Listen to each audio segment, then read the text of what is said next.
খুলে দিয়ে রাতে ফের গুলশান কার্যালয়ে তালা, ভেতরেই আছেন খালেদা, শমশের মোবিন আটক। বন্দী না হয়েও নাটক করছেন খালেদা, মন্তব্য প্রধানমন্ত্রীর। বললেন, আন্দোলনের নামে অগণতান্ত্রিক সন্ত্রাসী কর্মকাণ্ড করছে বিএনপি। অবরোধে ঢাকা ফেনীতে 2 বিচারপতির বাড়িতে হামলা, বিভিন্ন স্থানে সহিংসতা, কর্মসূচি প্রত্যাহারের আহ্বান হানিফের। এবং টঙ্গীর তুরাগ তীরে আজ থেকে শুরু হচ্ছে বিশ্ব ইজতেমা, রাজনৈতিক অস্থিরতায় পথে পথে ভোগান্তি মুসল্লিদের।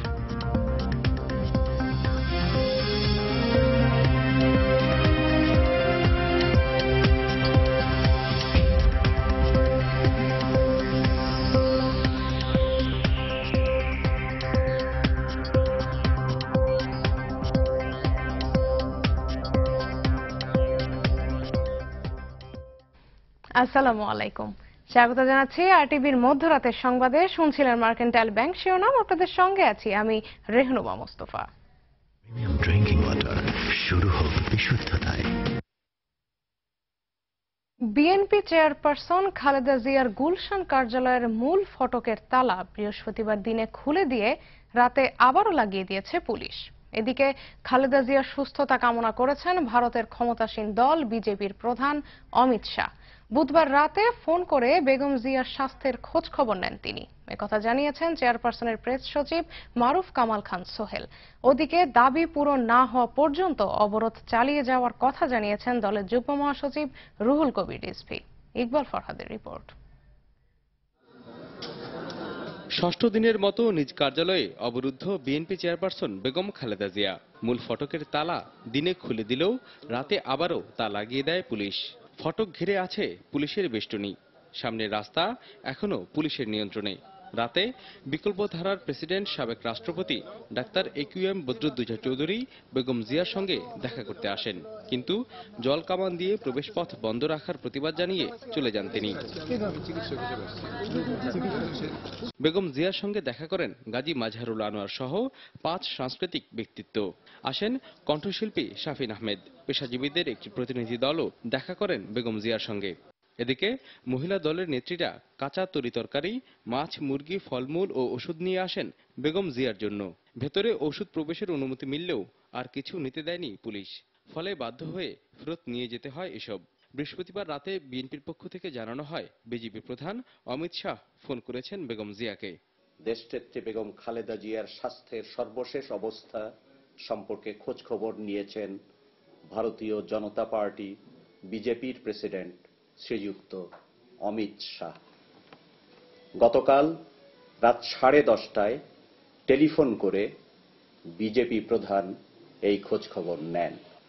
অসুস্থ দেশনেত্রী বেগম খালেদা জিয়ার শারীরিক অবস্থার কিছুটা উন্নতি হয়েছে। অন্যদিকে বিএনপির যুগ্ম মহাসচিব রুহুল কবির রিজভী জানান, অবরোধ চালিয়ে যাওয়ার নির্দেশ দিয়েছেন বেগম খালেদা জিয়া।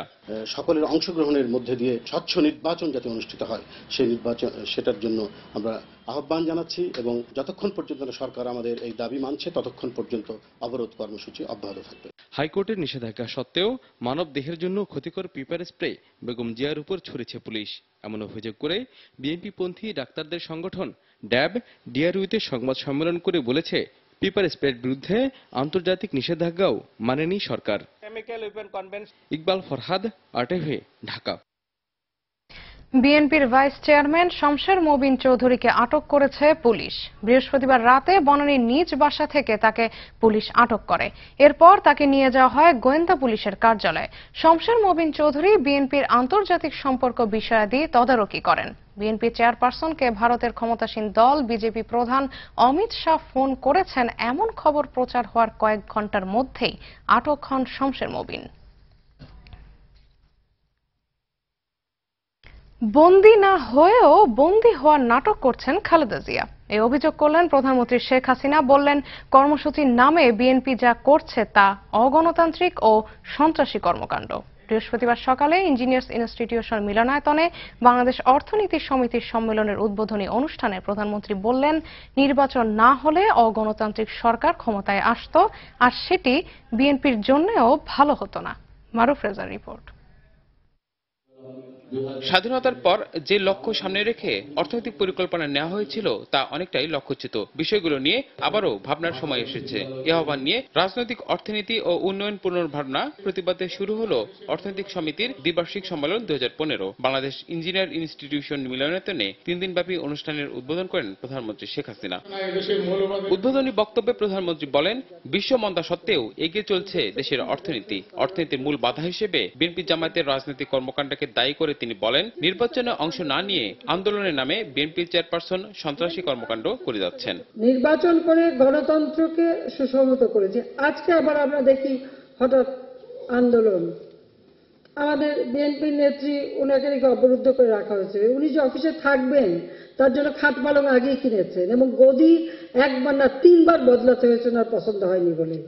এই পোড়াও জ্বালাও ছাড়া অর্থাৎ জামাতের যে কাজগুলি সেগুলি করে দিচ্ছে তারা। বেগম খালেদা জিয়া ভুল সিদ্ধান্ত নিয়েছে, নির্বাচনে অংশগ্রহণ করেনি। তার খেসারত জাতি কেন দেবে? জনগণ কেন দেবে? মানুষ কেন দেবে? সাধারণ মানুষ কেন দেবে?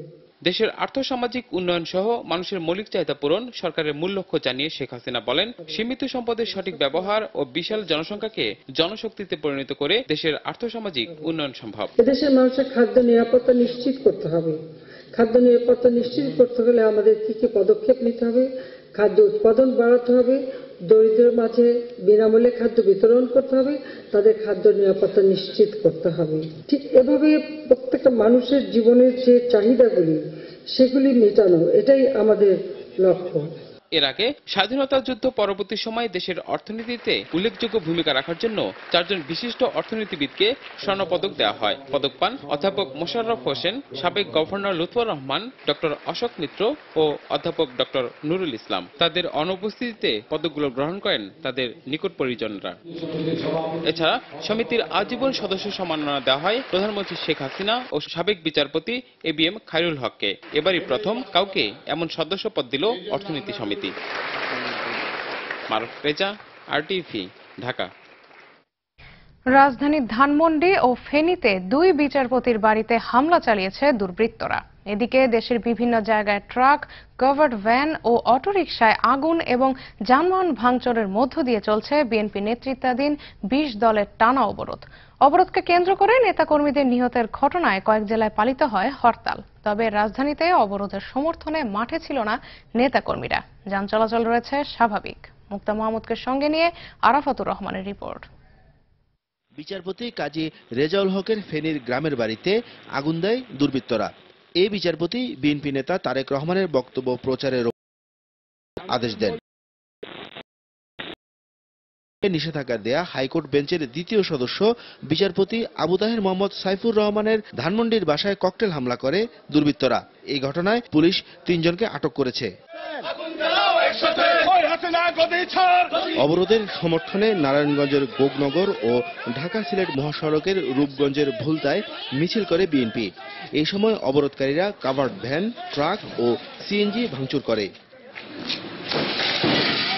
মৌলভীবাজারের কুলাউড়া স্টেশনে দুর্বৃত্তরা রেলের ফিশ প্লেট ও ক্লিপ উপড়ে ফেলায় আন্তনগর উদয়ন এক্সপ্রেসের ইঞ্জিন সহ 7টি বগি লাইনচ্যুত হয়। এতে আহত হন অর্ধশত যাত্রী। রাত 3টার দিকে এই দুর্ঘটনার পর সিলেট থেকে সারা দেশের ট্রেন যোগাযোগ বন্ধ হয়ে যায়।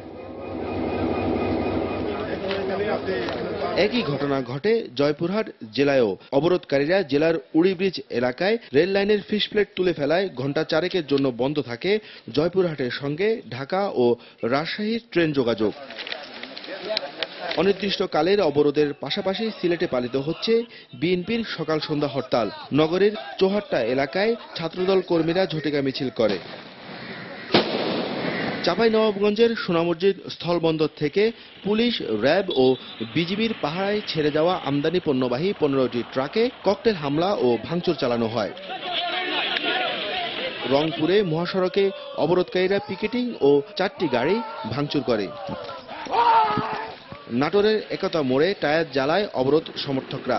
নাশকতা এড়াতে সতর্ক অবস্থানে পুলিশ। মির্জা ফখরুলের গ্রেপ্তারের প্রতিবাদে এবং অবরোধের সমর্থনে কুমিল্লা নগরীতে বিক্ষোভ মিছিল করেছে বিএনপি জামাত।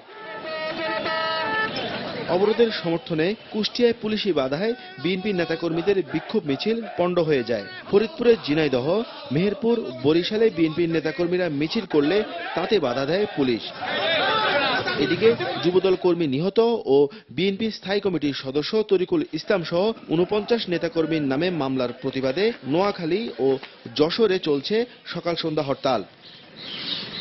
এরই মধ্যে সিটি কলেজ, মোহাম্মদপুর, বনানী, পল্টন সহ কয়েকটি এলাকায় হঠাৎ গাড়ি ভাঙচুর ও ককটেল ফাটায় ২০ দলের নেতাকর্মীরা।